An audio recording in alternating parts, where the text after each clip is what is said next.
Review requests let you connect with your customers and improve your business. However, review requests supported only one static image, usually a logo, via MMS, which could feel limiting.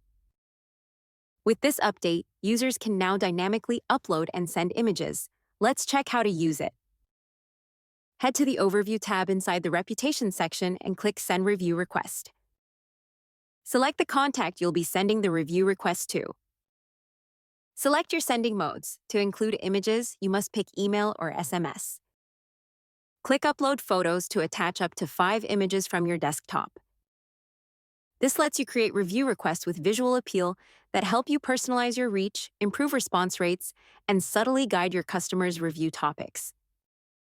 Using this feature, you no longer have to limit yourself to preset branding assets, allowing you to create visually appealing and interesting review requests that encourage customers to interact with your business. We hope you enjoy it.